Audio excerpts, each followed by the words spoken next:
บายดีเนาะสำหรับคลิปนี้จะพามาปลดรหัสหน้าจอของHuawei อาจจะเป็นรุ่น Y6 LL เนาะคันชื่อบ่ผิดมาเริ่มเฮ็ดนำกันเลยแล้วก็เฮ็ดไปพร้อมกันเลยเนาะอันนี้สำหรับคลิปนี้ก็จะเป็นแนวทางให้กับเจ้าของเครื่องเนาะที่ว่าอยากลองเฮ็ดก่อนอื่นก็ให้เราทำการเชื่อมต่อ Wi-Fi เป็นที่เรียบร้อยเนาะแล้วหลังจากนั้นให้เราใช้2มือกดชื่อเข้าไปเนาะถึงจะชื่อเลยแล้วมันจะมีหน้าตัวนึงเด้งขึ้นมาแต่ว่าหน่วยนี้มันเป็นอย่างบ่เนาะบ่ฮู้คือกันมันจะกดอันนี้บ่ขึ้นถ้าหากว่าไผกดจึงใช่เนาะมันจะขึ้นหน้าแบบนี้เนาะจากนั้นให้เรามากดเข้าตัวนี้เนาะ Talkback Setting เนาะดับเบิลคลิกเข้ามา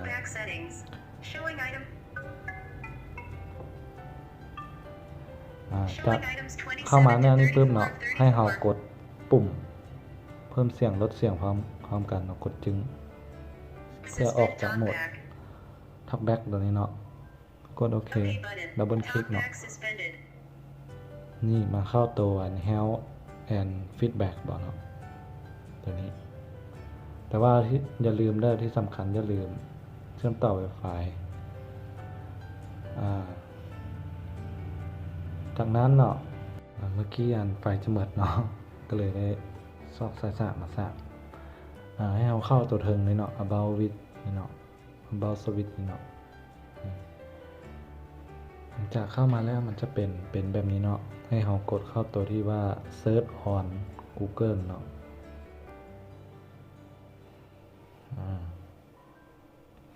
มันเข้ามาแบบนี้ให้เราพิมพ์เข้านี่เลยพิมพ์ตัวนี้เนาะดาวน์โหลด Google Account Manager 6.0.1 เนาะกดเข้ามาแล้วมาเลื่อนเอาตัวนี้เนาะ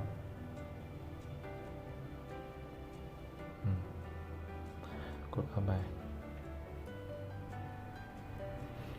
แล้วเลื่อนลงมาบอดกองพี่เนาะบอดดาวน์โหลดนี่เนาะกดดาวน์โหลด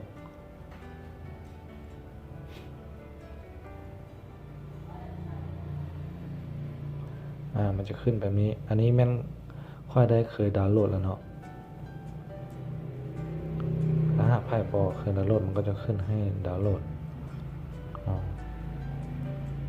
ก็ลองนั่นไปเลยรีเพกไฟล์เลยเนาะยังบ่ทันเปิดแล้วมาโหลดอีกตัวหนึ่งกลับมาก่อนเนาะพิมพ์คำว่าดาวน์โหลด bypass FRP lock เนาะแล้วเลื่อนลงมาตัวกล้องพี่เนาะให้เอาตัวนี้เนาะตัวนี้มันจะขึ้นหน้าแบบนี้มาให้แล้วกดเข้าตัวดาวน์โหลดนี่เลย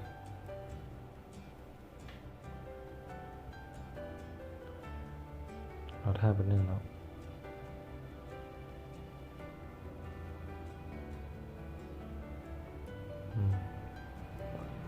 ให้เราเลื่อนลงมาเบิ่งแล้วจะมีดาวน์โหลดมันจะมีขนาดของมัน 13.0 MB เนาะกดดาวน์โหลดอันนี้เรากดปิดไปอันนี้ค่อยก็เคยดาวน์โหลดแล้วเนาะแล้วก็รีเพกเลยเนาะ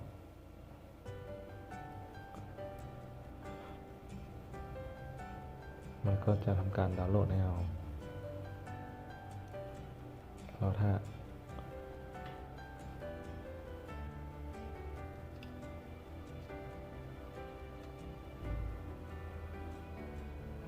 โดนแท็บมันจะขึ้นแบบนี้ให้เรากด Open เลยมันจะมาหน้านี้เนาะให้เราเลือกติดตั้งตัวที่เขียนว่า com.google android นี่เนาะ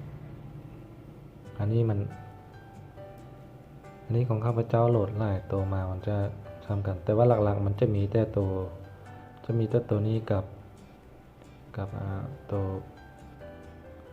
มันจะมีตัวนี้กับตัวนี้เนาะ2ตัวเอาให้เอาติดตั้งตัวนี้ก่อนแล้วจึงมาติดตั้งตัวนี้นำหลังกดติดตั้งไปเลยกด install แต่ว่าถ้าหากไพ่ยังพันไปเปิดอันหน้าบอลตั้งค่านั้นให้ไปเปิดก่อนอันนี้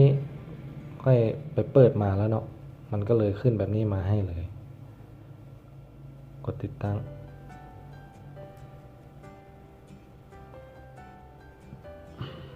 กดดันแล้วมาตัวที่2เนาะตัวที่2มันจะแม่นตัวนี้พี่เนาะเมื่อกี้ลงว่าแม่นตัวนี้จะแม่นตัวเถิงเนาะนี่เนาะอันว่า 13.01 MB นี่ install รอแป๊บนึง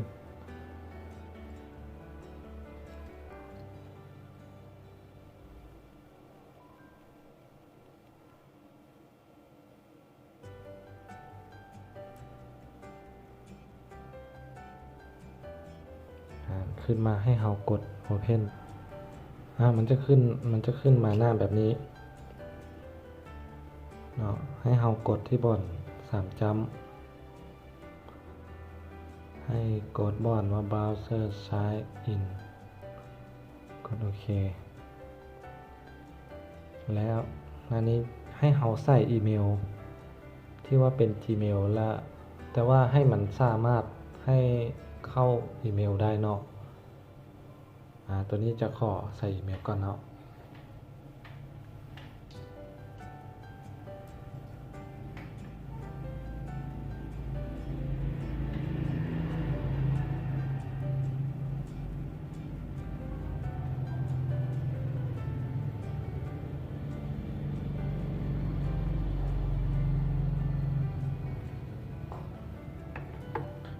ใส่อีเมลแล้วกด Go เนาะจากนั้นให้ใส่รหัสเดี๋ยวใส่รหัสแป๊บนึง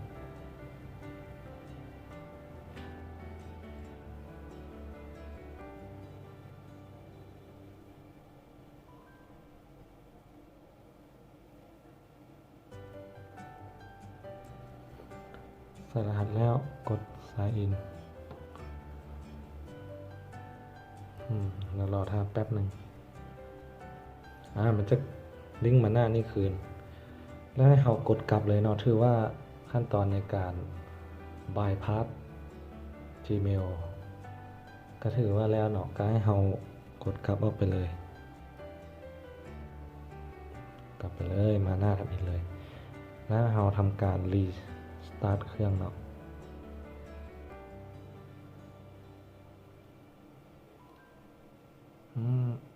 อันนี้มันกดยากแบบเดียวเ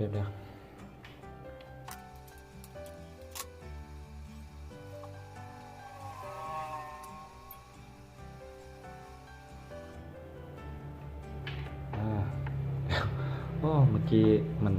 กดยากให้เรา restart เนาะแล้วมาเบิ่งกันว่ามันจะได้บ่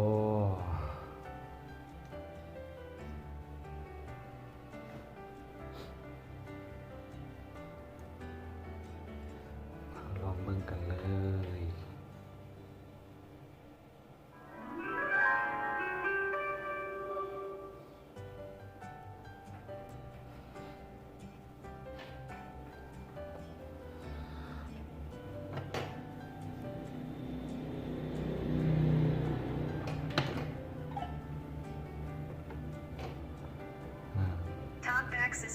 ก็จะขึ้นหน้า Talkback เนาะให้เรากดออกเลย exit กด next Talkback resumed. Select Wi-Fi. Scanning. Showing items 1 to 4 of 5. ถ้าว่ามันยังเป็นหน้า Talkback อยู่ให้เรากดปุ่มเพิ่มเสียงและเพิ่มเสียงกับให้เสียงพร้อมกันเนาะ